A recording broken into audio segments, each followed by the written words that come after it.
Lovely to meet you, and what a fantastic question. I always love starting it off with a bang. Now, it's interesting that you say up to now because in some parts of the world people are still denying it, which I find absolutely gobsmacking. I appreciate the optimism, and hopefully that will change very soon. But to people, particularly political leaders who are still finding it difficult to accept the changing climate and the impact that that will have within our lifetime, I just have to say, please listen. Act with your ears, because there are people all around the world, not only scientists who are accurate in their representation, in their finding, who have the truth to display how this will impact our lives, but to the youth whose futures it will impact. Most of the time, the political leaders who are denying this might not see in their lifetime how it will impact them. But in my travels, I've met with so many young people who are advocating for change. I've spoken with the United Nations Youth Program in Indonesia, where hundreds of young people, not only in science degrees, but in communication and education majors, spoke out against climate change and against the impact that their country was facing. And these people would not be coming together if it wasn't for true change. So I implore those leaders, I urge them to please listen to the young people whose future you are impacting. Thank you. Thank you very much, Jessica. My next question will go to either Ray or Ray. You can answer this. What qualities do you hope to find in the coming Miss Earth delegates? Well, what quality I really like to see is somebody who is with a purpose and who is ready to speak up and really using their voice, and not to be dramatic, but they kind of have to stand up to her. Have you heard her speak? So I would really like them to use their voice and really have a real advocacy that they really advocate for and stand up for, and yeah, just have a purpose and have something that they're talking about. Thank you.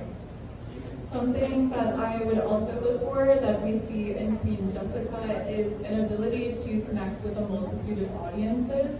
We all know that Miss Earth Queens are smart. We all know that all of our delegates do have an advocacy that they care about, but it's about connecting with people to make them care. And that's something that's really inspired me about Justice Brain, and something that I hope to bring in my communications working for nonprofits is not only communicating the information, but doing so in a way that connects to people's hearts.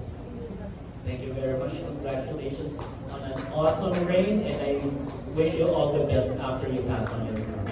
Thank you very much, Armin from the Philippines. I have to apologize to the girls. I told you our media friends will be asking about your experiences, but it turns out it's going to be another final Q&A round for you guys, so be ready. Hello, I'm Kuya Ethan from Manila Standard. You look amazing. Beautiful tie. Can I buy one from you? Welcome back again to the Philippines. I have one question only for the three of you. So what's your most fulfilling mission so far as a Miss Earth Queen? So let's start with Queen Jessica. Can I say meeting you right now? Because I'm inspired. Seriously, we have a camera on this man, right? My goodness, this entire year has been fulfilling. As I mentioned earlier, since I was a little girl, all I wanted to do was travel and make a difference in the environment. And I'm so grateful to have had the opportunity to do that. I think a moment that really stands out to me personally is I had this experience at the start of the year where I went to a beach cleanup. I won't disclose where, but it was somewhere that urgently needed a beach cleanup. And I was there with lots of children, most of which under the age of 10, and we were having so much fun, having a great time. And after a short amount of time, I realized that they were struggling to identify the difference between natural and man-made waste because of how much waste was on their beach. A plastic bag and a shell was the same to them because no one educated them, no one inspired them to clean up or taught them the difference. And this broke my heart. But instead of sitting there feeling sorry for myself, feeling sorry for the planet, I made up a story to teach them the difference between the waste that you put into the world, which is your responsibility to clean up, and the beautiful shells and leaves that wash up naturally on the beach. I think that storytelling is an empowering way to make people fall in love with the earth, which I think is all any of us are trying to do. And I hope to continue this legacy after my reign. Thank you. Thank you. Now we asking Bea, according to Serena, what is the most fulfilling part of your journey as Miss Earth Water? Actually, one of the most impactful experiences I had is partially thanks to Joy, who connected me with an environmental group she's a part of. And it was so inspiring to join my fellow kababayan on the day of protest against corruption here in the Philippines. Living here now, I've realized how inextricably linked politics is with the environment and how necessary it is to enact real reform in order to not only save our planet, but make it livable for future generations. I was brought to tears seeing thousands of people from all walks of life turn up to Luneta Park to not only call for but demand a brighter, greener, and more sustainable future. And I feel blessed to have this platform to advocate for continued action, to write letters to your members of Congress, to your representatives, to make sure that this isn't an issue that just goes away after one protest. A protest only calls attention to an issue, but it's that sustained reaction that causes real, tangible change. Thank you for that. And wow, what a powerful message that is. Now, Raven, what has been the most fulfilling experience for you during your Miss Earth reign? Well, during my Miss Earth Air reign, it was definitely when I got back from Iceland and I gathered all the pageant girls in Iceland. We have a small pageant community, but there's a lot of really smart, beautiful girls in this pageant community in Iceland, and I get them up and work for a non-profit organization to clean up a street on a national Clean Up Street Day. And it was just so fun to have all these girls who usually wear these plaid dresses, have their makeup and hair done, just going there, picking up trash around everybody. And Iceland's just a small community, so I know a couple of them were nervous about getting judged or somebody seeing them. But if you really care for the environment, you don't care what other people think. And I think most of us should just do what really matters for us. And I really hope that it's our environment and our earth. Thank you very much for sharing that. Ethan, do you have any questions for the girls? Last question, can I have your autograph later for this? Only if we can have yours. Thank you guys, we love this work so much. Thank you very much for that. Wow, what a great start for our Q&A, for our media conference, for our Miss Earth 2024 Queens. Now, do we have any more friends from the media that would like to ask questions? These are beautiful, intelligent girls. Some questions about the reign, about their experiences with Miss Earth. You know what's really going to be hard for our media friends to ask you questions because you guys have been spending so many facts, so much experiences, just right from one question. Imagine how hard is that for our media friends to encapsulate a thought, a question for you guys to answer, knowing that you have been speaking up for the earth for how many years. And now, do we have any more friends? Yes, over there. Can you state your name and your affiliation, please? Hello, hi Queens, mabuhay, and welcome back to the Philippines. My name is Jojo Mabanas, representing the Philippine Pageantry. My question first is for Miss Jessica. How was your life changed since winning the title Miss Earth 2024? Lovely to meet you. What a fantastic question. Thank you. My life has changed in terms of my reachability. Since I was young, the impact of climate change, of deforestation, of human greed has really hit my heart hard. I remember at probably 3 years old, bawling my eyes out, inconsolably crying to my parents after I learned what deforestation was. And I'm sure my father was a bit sick of the tears at this stage, but he taught me a lesson that really stayed with me, and that is that every person, no matter what walk of life they come from, has a circle of concern, control, and influence, and that they need to use that to their greatest advantage. Now, my circle of concern was clearly the environment. And my circle of influence was so small. I was just a little kid growing up in Australia. I had no power. Miss Earth has given me a voice that I've always dreamed of. It has given me the opportunity to reach people across the world and inspire them to fall in love with our planet just as I always have. And it's empowered me to meet incredible people who are making change in their daily lives and who are empowering other people to do so. I believe that every day I've been Miss Earth, I've learned a valuable lesson, not only on how to protect our environment, but how to communicate better to anyone across the world, and how to show them that we truly can live live a more sustainable life and reduce the impact of climate change. It is not too late and that all of us can make a difference. It's been an incredible journey and I'll bring every lesson I learned with me. Thank you so much.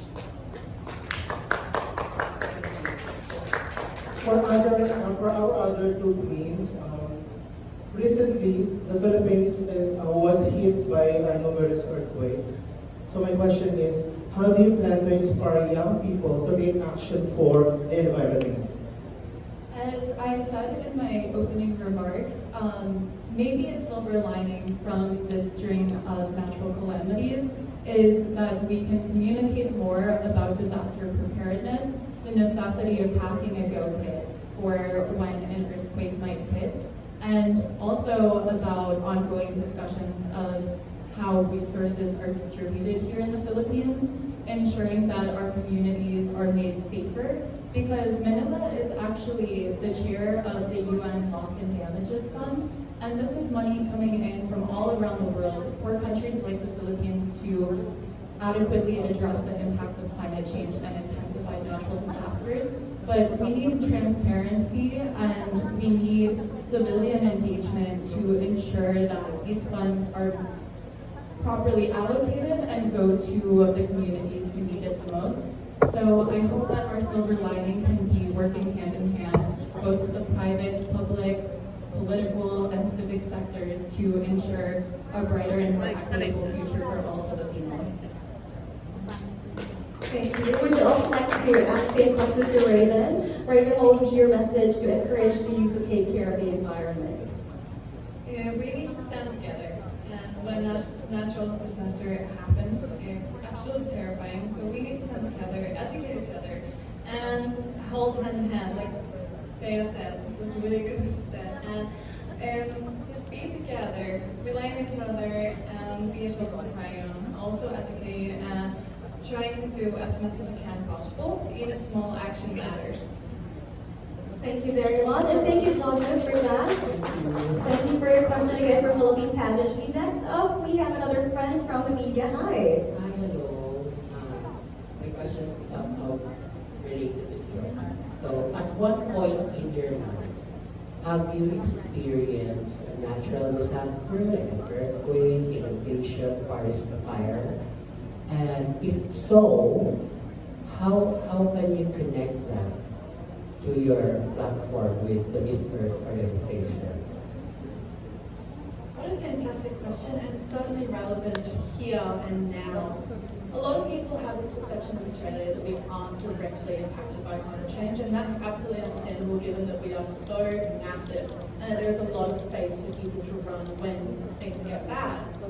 But where I live on the Sunshine Coast in Queensland, the last 5 years in a row, we haven't had a summer.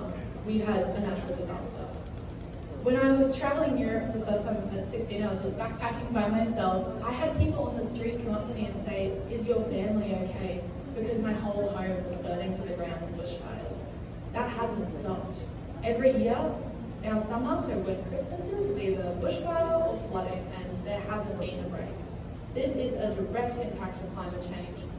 My youth was not like this. We'd have beautiful summers. And unfortunately, one of the bushfire seasons, about 2 years ago, I was working as a disability support worker in a client's house. This client was unable to move on their own. They needed full hand support, and this bushfire was going to cut off the only accessible road to their home. Luckily, the bushfire didn't spread and we were able to get out safely, but this encouraged me to write to local politicians and ensure that when communities are being built, when housing establishments for the disabled are being built, that they ensure there is accessibility, because if I wasn't there and if the bushfire had spread, many people would have lost their lives. Holding politicians and building communities and construction organisations accountable for the housing establishments to encourage protection during climate crisis is something that we need in Australia, and based on what I've learned from this empowering individual sitting next to me is absolutely something we need here too. So I think just staying together, reaching out to those who actually have the power to make change and imploring them to do so is so, so important. Thank you, Jessica. Bea, have you ever experienced any calamities or disaster that have really impacted you or your family that really changed your perspective when it comes to taking care of the earth? A quote, actually from Twitter, that really resonated with me is that climate change will manifest itself as a series of disasters viewed through a phone screen that are closer and closer to you until you're the one filming it. And it's easy to feel in the US, where I grew up, Wisconsin, that climate change would never impact us because we sit right on the Great Lakes, we have winters with snow, we have beautiful summers. But every single place I've lived has been impacted by flooding. This summer, Milwaukee, my hometown, faced flooding that swept away people's cars, their houses. Most recently too, in La Union, there was Typhoon Amon that really impacted my family's business as well. And of course, we feel climate change more acutely here in the Philippines, but it's necessary to use this platform to communicate to the global audience that if it's not you now, it's unfortunately going to be you next. And it's all in our best interests to come together as humanity to advocate for not only our environment, but for our children. Thank you, Bea. Raven, anything you would like to share to everybody here this afternoon? Well, even though I grew up in Iceland where we don't really see climate change, it doesn't really affect us, even though it really does. And I grew up with a tragic story always bearing over my head. And when my mom was 16 years old, she lived in a really small town, and there was snow avalanche that is directly connected to climate change, and that killed over 20 people.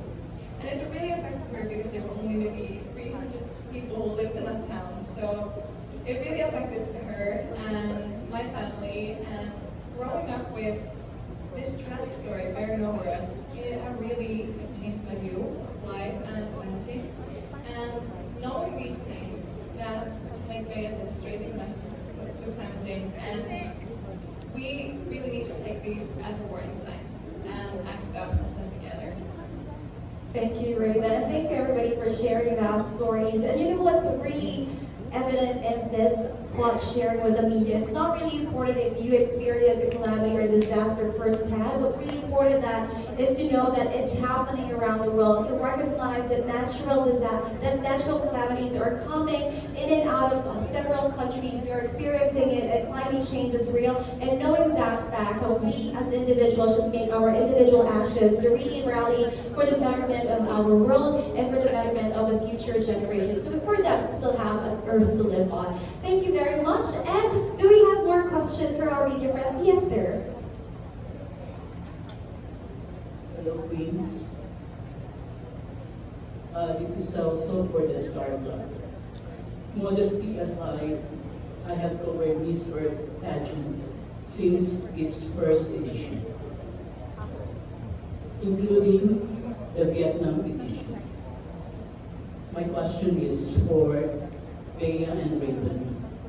How can you convince young girls from your respective country in joining Miss Earth USA and Miss Earth Iceland, eventually in Miss Earth pageant?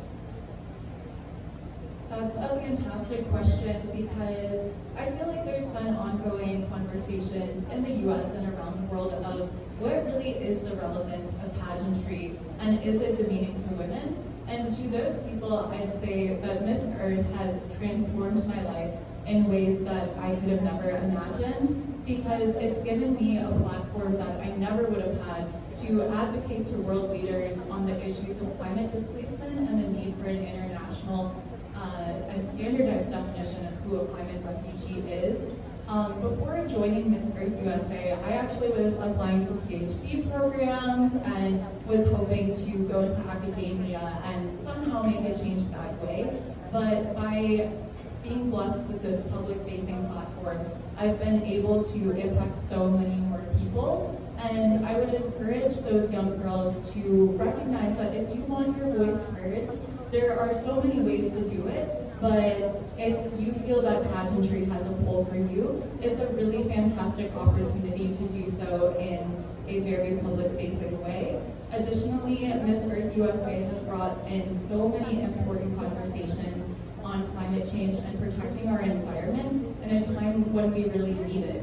Unfortunately, in the public sector, there's been rollbacks of funding for the Environmental Protection Agency. So it's on private partnerships like Miss Earth USA with nonprofits across the country to really provide those essential services and to promote those conversations on environmental protection. Well, thank you for the question. Miss Earth Iceland has truly changed my life, and I wouldn't be here today if we wouldn't have joined. And it's just, I'm so grateful for having the opportunity being from Iceland, coming from such a beautiful country where we are one of the most sustainable countries in the world, and being able to talk about it, being able to show our country, being proud of my country for being so sustainable, and showing others that if we can do it, others can do it. And that's why I tell the girls in Iceland why they should join Miss Earth Iceland, is because we get this once in a lifetime opportunity to talk about our beautiful country, and there's no other pageant like this. There's no other pageant that lets you be able to talk about your country the way Miss Earth does. So being Miss Earth Iceland is something that I think most of the girls in Iceland should at least consider and at least look into, because it's not all about the glitz and glam. It's more about their voice, their brains, and what you have to say. And for Jessica, what makes you proud for being a Miss Earth title holder and proud member? I can't just say everything, can I? That is a difficult one, to be honest with you, because my life has changed so much in the past year, and that I feel like one day someone's going to pinch me and it was all a dream. It's been so incredible to meet so many empowering people along the way and to realize that change is possible. I think a lot of us in this generation grew up believing that we're just going to watch the world burn through a phone first and then right in front of our eyes. And this platform has shown me that everyone wants to change. Everyone wants to create a greener, more sustainable tomorrow. They just need to be taught how and empowered to make that decision. I can't limit my answer into one simple statement, I'm afraid, because it truly has been the experience of a lifetime, and I could not recommend it to anyone more. I feel as though I've developed so much as an empowered change maker and as a conversationalist and as a friend who's learned that everyone comes from different walks of life but all wants the same thing. They want a sustainable earth. So to wear this crown is a dream come true, and I just can't wait to see that legacy continue. Thank you so much. Thank you, please.